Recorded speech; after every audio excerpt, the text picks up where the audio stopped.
C'est comme dans les spas. Il y a une bar mitzvah à côté, c'est ça?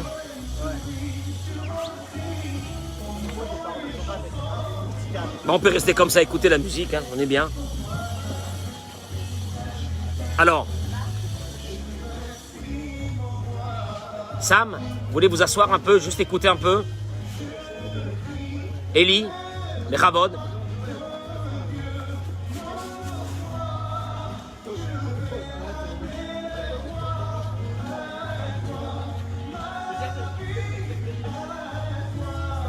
Je dédie ce cours, j'ai ce qu'il faut.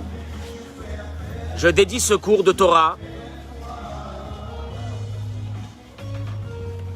Leilou Nishmat Yoram Chaim Yosef Ben Tamar שהיום פקודת שנתו רוח אדוני תניחנו בגן עדן עם שאר כל נפשות בני ישראל השוכבים עמו בכלל הרחמים והסליחות וכן יהי רצון ונאמר אמן.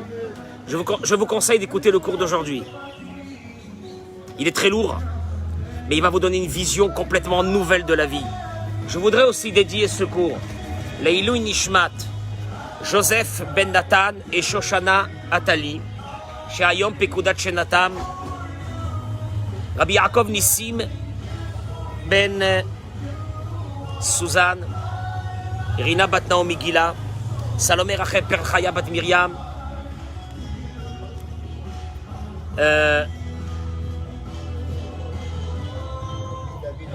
Rabbi David Ovadia et la Refoua Shelema pour tous les malades du Ham Israël. Ce cours est un peu spécial parce que pour moi c'est avec une grande émotion que je fais la Askara de Yoram qui était mon élève à l'école aux Zaratora depuis la 6e jusqu'à la terminale. Il nous a quittés il y a 4 ans et ça nous a laissé un très très très grand vide. À travers cet anniversaire, entre guillemets, du décès de quelqu'un qui est parti jeune, son épouse est là avec nous, je voudrais vous dire ce que le Rav, j'avais peut-être une fois abordé ce sujet il y a longtemps dans un cours, mais je voudrais le rappeler parce que ça va, quand on est dans des peines d'avoir perdu des jeunes, et que cette peine, nous restons avec des incompréhensions et qu'on ne comprend pas. Je vais vous donner une vision nouvelle, celle de la Torah. Ça va faire énormément de choses dans votre tête. Je vous demande de partager ce cours et je vous accueille tous et toutes, celles qui nous suivez tous les matins, la bracha et la tzlacha avec vous, la refoua shelema, tout ce que vous ferez, Kadosh Baruch Hu sera avec vous, n'ayez pas peur. Ne vous inquiétez pas. Vous êtes en train d'écouter des paroles de Torah, vous assistez avec nous à ce cours de Torah, Amen Ken Yhi Ratson. Il dit le Rav, la chose suivante. A Adam Mukbal Be'Reiyato. Sache une chose, hein. Ta vision de la vie, elle est très, très, très limitée. On va expliquer, hein, c'est pas des mots, on va expliquer.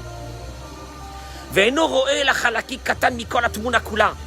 Et au fait, pendant ta vie dans ce monde, tu ne vois qu'une petite partie infime de la réalité de ta vie.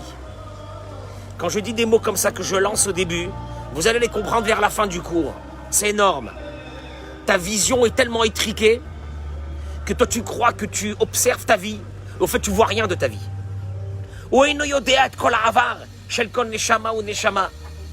Tu ne connais pas le passé de ton âme. Hein? Mon âme, elle a un passé. Oui. Et qu'est-ce qu'elle a passé dans les Gilgulim, c'est-à-dire dans les vies antérieures, puisqu'une Neshama, tant qu'elle n'a pas terminé son travail, entre guillemets, son but, elle va revenir. Donc toi, tu portes en toi une Neshama, hein, qui a déjà un passé. Et toi, tu ne sais pas quels sont les comptes qu'elle est venue terminer, fermer dans cette vie. En l'occurrence la tienne, puisque c'est toi maintenant. Tu ne sais pas. Madoua Aechad Yeshlo Kaze Chisaron. Pourquoi telle personne, elle a tel manque dans la vie, elle a telle et telle chose qui ne vont pas dans sa vie, elle a telle et telle chose qui sont bloquées dans sa vie. Pourquoi l'autre a des conditions de vie qui ne sont pas les mêmes que moi? Toi, tu regardes ta vie comme une réalité, mais tu ne sais pas que toute ta vie actuelle est basée sur un but que ton âme, en revenant dans ce monde, encore une fois, doit accomplir. Aïmouna, il dit le Rav, Baolam Haba, ou Yesod Aïmouna Amitit. Il dit le Rav, notre croyance fondamentale sur le Olam Haba, Yesod Aïmouna Amitit, c'est la base de la foi. Je répète, la foi au Olam Haba, au paradis, à une vie après la vie, c'est une base de la Emouna juive. Et beaucoup d'énigmes de notre vie, mais kablot mashmaout, prennent une signification complètement différente quand on comprend chez Amitsiut Adam Baolamazé que la réalité de l'homme dans ce monde, Irakrelek Mimahalach Shalem. Ta réalité de ta vie dans ce monde, c'est qu'une petite partie de la réalité de ton âme. Parce que ton âme, elle a une réalité. Ta vie, c'est une partie de cette réalité. C'est terrible. De ton âme. Parce que la vie, ta vraie vie, elle n'a pas commencé maintenant dans ta vie à toi. C'est la vie de ton âme qui avait commencé bien avant et qui est revenue dans ce monde. Et souvent, elle va continuer beaucoup après ton départ de ce monde. Elle n'a pas terminé son travail. Des fois, elle a terminé son travail et des fois, elle n'a pas terminé son travail. Si tu n'as pas cette vision dans ta vie, tu resteras avec des douleurs, des problèmes, des questions, des colères sur ta vie. Mais si tu fais rentrer cette vision dans ta vie, que ta vie à toi, c'est qu'une petite partie infime de la vie de ton âme, et que chaque fois qu'elle vient dans ce monde, elle est venue pour accomplir quelque chose, et Dieu va lui donner les conditions exactes pour accomplir cette chose-là, tu n'es pas du tout dans la Emouna. Mais qui te verra Mikoubal, Raphaïm Vital, écoutez cette histoire, elle est dramatique. Dramatique. Elle est racontée par Raphaïm Vital. Raphaïm Vital, élève du Harizal, dans le livre, je crois, Sha'ar Gilgulim. Il raconte cette histoire. Zechuto Yagen Aleno Amen, Raphaïm Vital. Il ramène, et regardez l'histoire. Je vais finir l'histoire. Et pour beaucoup de personnes, vous allez comprendre votre vie. Cette histoire-là, je l'ai racontée le Shabbat des 7 jours, il y a 3 semaines, du décès du frère de ma femme, qui est parti jeune. Et j'ai raconté cette histoire pendant le repas, devant sa veuve, une jeune femme avec 3 enfants. Et tout le monde m'a dit, tu as tout dit. Tu as tout dit. Et cette histoire-là devrait être connue par le monde entier. Il ramène ici que dans une ville, Raphaël Vital, il ramène que dans une ville, il y a eu un drame qui a ébranlé toute la ville. Et qui a soulevé des questions et des colères dans tous les gens de la ville. Isha Tseira, une jeune femme, qui faisait partie des bonnes familles de la ville, elle s'est mariée avec un jeune homme qui a réussi dans la vie. Et il était connu, ce jeune homme, cet homme-là était connu pour sa droiture, sa gentillesse. Rodev Tzedaka Vachesed. C'était un homme qui faisait toute la journée du bien avec tous les pauvres de la ville, tout le monde. Mais mes chers Hachanim, pendant les premières années de ce couple-là, la vie, le train-train quotidien, avançait tranquillement. Ils ont eu aussi plusieurs enfants. La femme était une femme extraordinaire, elle aussi. Elle s'occupait bien sûr de faire grandir ses enfants, de s'occuper de sa maison, d'aider son mari dans les œuvres charitables dans lesquelles il avait entrepris. Cet homme-là et cette femme étaient aimés par tous les gens de la ville et respectés par tous les gens de la ville. Les fêtards pitom, je vous lis les mots du Rav. J'essaye de ne pas rajouter quelque chose. Partagez-moi ce cours parce que ça va aider beaucoup de personnes qui sont dans l'affliction, qui sont dans la douleur, qui sont dans les questions. Partagez ce cours en masse. Spécialement, je vous demande aujourd'hui en masse, partagez-le ce cours. D'un seul coup, un jour, un drame terrible est tombé dans la ville. Qu'est-ce qu'il y a? Justement dans ce couple-là. Ce couple-là qui était connu que pour son chesed, que pour sa tzedaka, que pour sa gentillesse. Il est arrivé un drame terrible. Vous savez que je n'ai pas l'habitude de raconter des histoires. Vous me connaissez dans mes cours. Si je raconte cette histoire, c'est vraiment notre vie. Qu'est-ce qu'il y a? On annonce à tous les gens de la ville que l'enfant âgé de 3 ans de ce couple-là, un ivrogne, un goy, est sorti d'un bistrot, d'un tripot, avec une violence terrible. Il a attrapé ce petit, il a poignardé et il a tué. Un enfant de 3 ans. Kolaïr Haïta, Mezorzaat, toute la ville a été... La ville a été ébranlée, c'est un choc, un choc. Pendant tous les jours du deuil, des milliers de personnes sont venues. Tous les rabbins sont venus voir ce couple pour essayer de le consoler. Rabbim shalou et atzmam she'elot. Tous, ils avaient une question dans leur cœur, mais pas beaucoup ont osé la poser. C'est ça le mérite qui convient de donner à une famille aussi noble, aussi belle, aussi gentille. Hein, c'est la question qu'on se pose. Comment des gens pareils? C'est pas possible d'être tzadikim, c'est pas possible. Comment il peut arriver une chose pareille? Beaucoup de personnes, leur croyance vis-à-vis de Dieu s'est affaiblie après cette question. Je comprends pas. Je comprends pas. C'est un bon Dieu, je vois pas comment il fait le bon Dieu, il fait les choses. Je comprends pas. Bnei Azoug, le couple, lui, a accepté avec une émouna totale que Boré Olam, que Dieu, quand il fait quelque chose, il sait pourquoi il le fait. C'est pas une punition, c'est des calculs de Dieu que tu peux pas comprendre. Quand j'ai dit au début du cours que notre vie à nous de 70, 80 ans, c'est qu'une partie infime de notre âme. Donc tu comprendras que à travers ta vie, au fait, tu arriveras à une conclusion et tu comprendras une chose, la compréhension la plus haute d'un être humain, c'est qu'en fait tu ne comprends pas ta vie. C'est la compréhension la plus haute. La compréhension la plus haute, c'est que tu ne comprends pas ta vie. Parce qu'au fait, ton retour dans ce monde de ton âme, elle est venue pour fermer un dossier qu'elle avait ici. C'est tout. Et Dieu va te donner tous les éléments de ta vie qui feront partie de ce dossier, ni plus ni moins. Ils ont accepté ça. Et la vie a repris, tout doucement.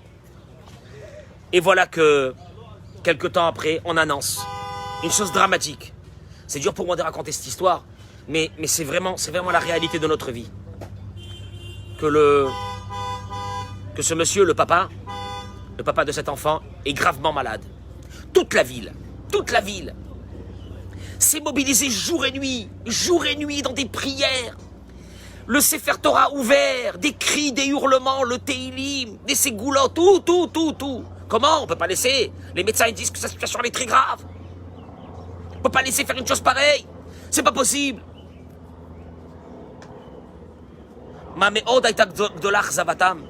Quelle a été leur déception? Mais celle-là, c'était le coup de grâce. Kacher lachar yamim sfurim, niftar asocher hatzair. Quelques jours après, il est parti lui aussi. Jeune.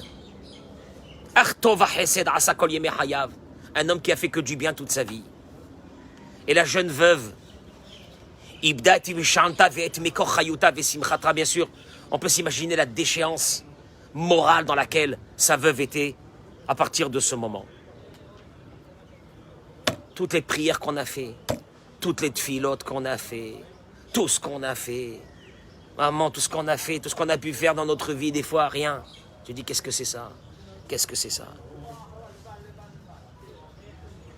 Les années sont passées. Inconsolable. On ne comprend pas qu'est-ce que Dieu il a fait. Pourquoi à nous?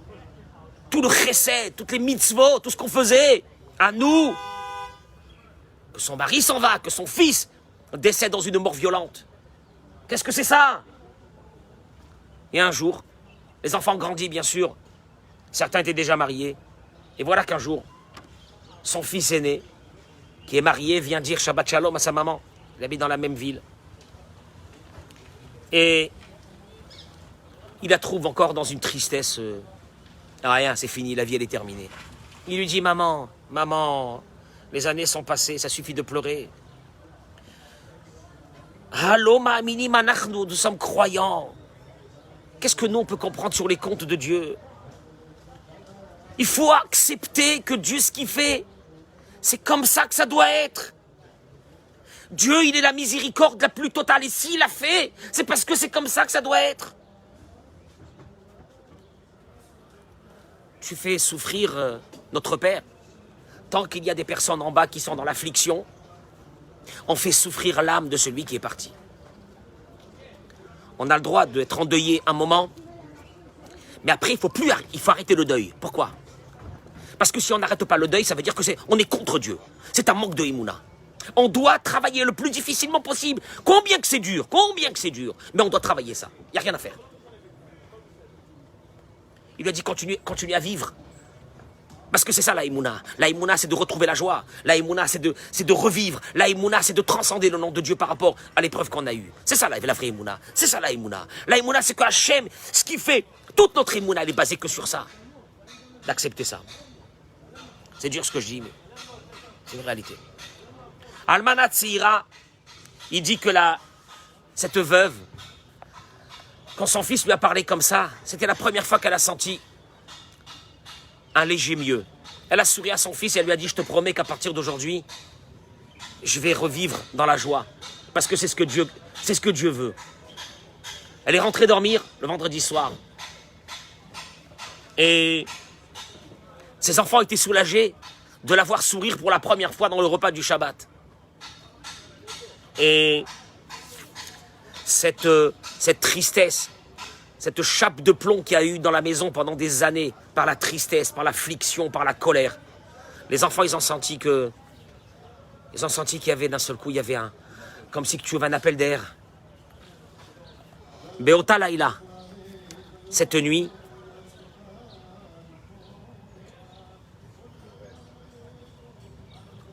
c'est la première nuit où c'est qu'elle a dormi sans cauchemar, sans mauvaise pensée, etc. Écoutez ce que Rav Chaim Vital dit. Elle rêve. Dans son rêve, elle est dans un jardin d'une grande beauté, des couleurs, des senteurs qu'elle n'a jamais vues dans sa vie. Une lumière qu'elle n'a jamais vue dans sa vie. Elle a compris que son âme, à travers le rêve, est montée au Gan Eden. Ben Atzia Gan Eden Ifrina Badam Zaken Ba'aladrat Panim. D'un seul coup, elle voit que au milieu de ce jardin se trouve un homme grand, habillé en blanc, avec une barbe blanche, une beauté, une lumière qui émanait de son visage. On y gâche Léa, il s'est approché d'elle. Vesha Alota, il lui a dit, Haïm atrotsa livgosh et ba'alech. Tu voudrais rencontrer ton mari? Elle a dit oui. Il a amené dans un endroit, c'était comme une salle énorme, remplie de tzadikim qui étaient en train d'écouter un cours de Torah. Elle n'arrive pas à voir c'est qui donne le cours. Un cours magistral. Mais voilà que le cours se termine, elle attend dans un côté. Et elle voit que celui qui a donné le cours, ni plus ni moins son mari. Elle a commencé à crier. Pourquoi tu m'as laissé dans ma jeunesse? Pourquoi? Et deuxièmement, je suis en train de voir que tu donnes un cours.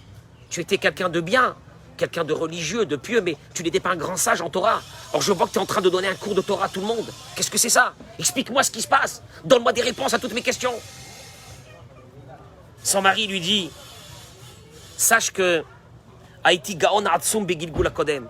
J'étais un très très très grand rave. Il lui donne le nom du rave qu'il y avait dans la génération d'avant.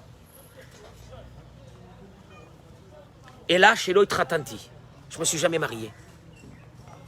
Et quand je suis monté dans ma place dans le Gan Eden, Ta'anou Negdi, il y a eu une accusation sur moi. que je ne peux pas m'asseoir dans le Gan Eden sans avoir accompli la première mitzvah de la Torah qui est Pérou Urvu, d'avoir des enfants. Mitzvah qui incombe aux hommes. La reine, c'est pour cela, Bati Begilgul Bishvila Setisha. Je suis revenu juste pour me marier. Les Avi, Ladim, Laolam, d'apporter des enfants dans le monde, c'est terrible quand tu entends ça.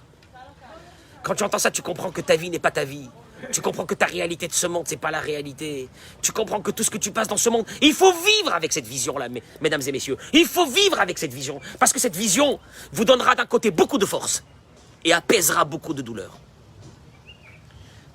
Je devais revenir dans ce monde pour avoir des enfants, les faire grandir dans le chemin de la Torah et des mitzvot.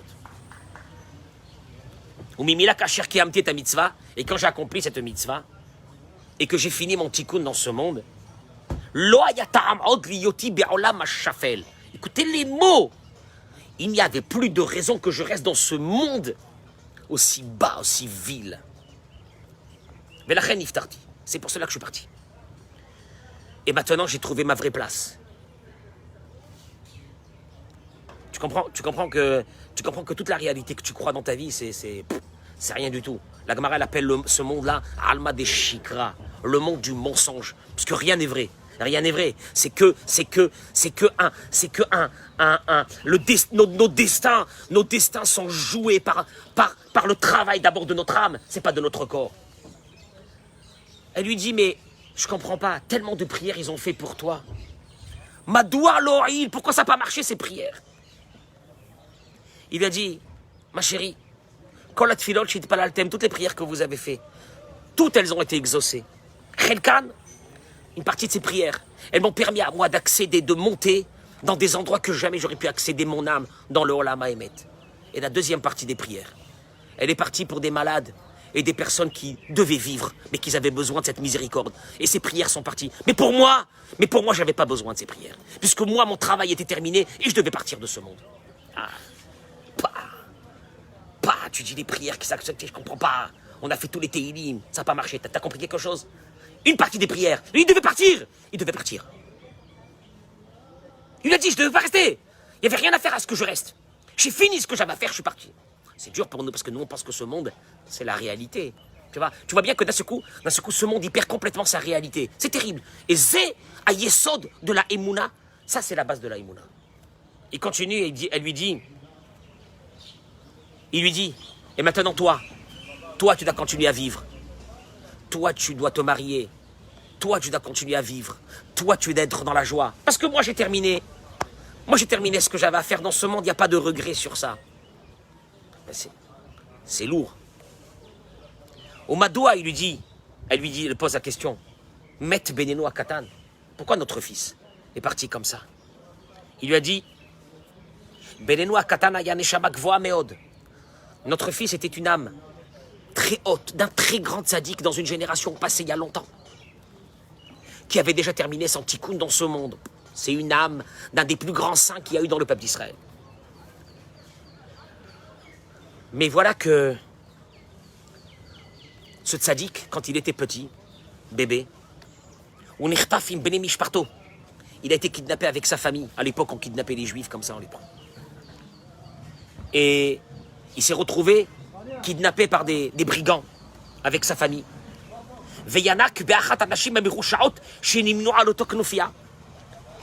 Et l'une des familles l'avait prié cet enfant. Il était bébé. Et il avait allaité du lait de cette femme, qui n'était pas une bâtisserelle. Un jour, un juif qui passait par là, il a vu ce petit juif, il a racheté, il a pris, il a amené chez lui à la maison, il a fait grandir. Ce petit juif-là est devenu un grand tzaddik. Mais voilà que quand il est monté dans le ciel, ils lui ont dit, tu vas accéder à ta place la plus haute, il y a un problème. Pendant tant et tant de temps, tu as été nourri par du lait, entre guillemets, impur, à son degré à lui. Alors il a dit, je redescends en bas pour réparer dans ce moment-là, ces années où j'ai été nourri par de l'alimentation impure.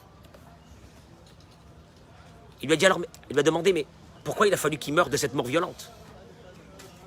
Amar la Barala, il lui a dit le mari, Beneno Ayakar Ayatzach Lamut, Benkar ou Benkar. Il avait terminé. Il lui a dit de toute façon, il serait parti. Il avait terminé le temps qui lui était imparti pour accomplir cette réparation.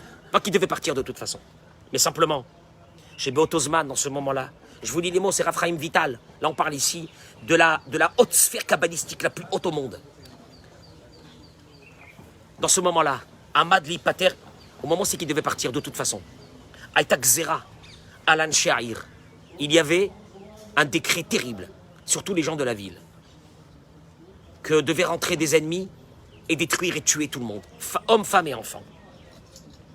Mais puisqu'il est arrivé à lui le moment où il devait quitter ce monde, le bébé, cet enfant, et Skima Nishmato, son âme a accepté, ça fait peur, la mout bimita mishuna, de mourir avec une mort violente, pour faire kapara pour toute cette ville. Ou bevadai, bishvine shama yeshkara shekazo, zeus chut gdola. Ve'u'ala, il lui a dit, il y a une seule qui pourra le voir, où c'est qui se trouve maintenant. C'est toi parce que tu as été sa mère pendant ces 3 ans. Il s'est tué un moment, il lui a dit, Anish lamti tatikun sheli, j'ai terminé ma mission. Toi, tu as encore beaucoup de choses à faire, à être heureuse, à vivre.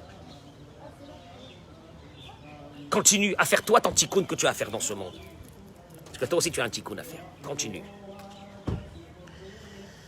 Son mari a disparu de ses yeux et elle s'est réveillée. Elle avait compris ce qu'elle devait faire. Vaïkar est l'essentiel, il dit le Rav. Et Evina, chez Kol HaShe'elot, elle a compris que toutes les questions qu'avaient les gens de la ville, ce n'étaient pas des questions, n'avaient aucun sens. Moi, je voulais vous donner aujourd'hui, la Ilou Nishmat Yoram, cette dimension de ne jamais oublier. Nous devons vivre dans ce monde, bien sûr, mais nous ne devons jamais oublier que nous avons un tikkun de notre âme dans ce monde et que nous devons l'accomplir. Mais ça répond à beaucoup de questions dans notre vie. Pourquoi Dieu nous a fait comme ça? Pourquoi Dieu nous a donné ça? Pourquoi Dieu nous a donné cette femme? Pourquoi il nous a donné ce mari? Pourquoi il nous a donné... Tout est calculé en fonction de ce tikkun qu'on doit faire dans ce monde. Et là, tu comprends que si des fois tu n'as pas réussi à faire telle et telle chose, ou tu n'as pas eu telle et telle chose, ou tu n'as pas fait telle autre chose, ça faisait partie de façon précise, mais précise, de ta vie. Juste n'oublie pas une chose. Il faut bien vivre dans ce monde, mais n'oubliez surtout pas que nous sommes venus ici, pas pour ce monde. On est venus ici pour notre âme. Et Dieu il va te dire, dans cette âme-là, tu as besoin de telle femme pour te marier avec elle, pour faire ton tikkun. Tu as besoin d'avoir tel et tel enfant. Tu as besoin d'avoir les aléas. Les aléas de la vie ne sont pas des aléas de la vie, font partie de ces épreuves que la personne doit passer. Et de les surpasser pour ainsi accomplir le but qu'elle avait à faire dans ce monde. C'est une vraie dimension. C'est une vraie dimension de la vie. Ça t'ouvre des perspectives. Ça t'ouvre des perspectives dans la vie. Que Hachem, il t'envoie un enfant qui a des problèmes, qui a des machins. Ça fait partie de ton tikkun aussi. Ça fait partie de ce que tu dois passer dans ta vie. Tout. Et il dit le Rav, c'est la première dimension de la foi juive. C'est la première dimension de la foi juive. Matière à réflexion. Que ces paroles soient la Ilou Nishmato et que Bezrat Hashem Bekarov Bimhera Beyamenu le Mashiach Tzidkenu il viendra et qu'on aura Triat Ametim, la résurrection des morts, Bezrat Hashem, et qu'on verra la grandeur de Dieu et que toutes les Neshamot redescendront dans ce monde.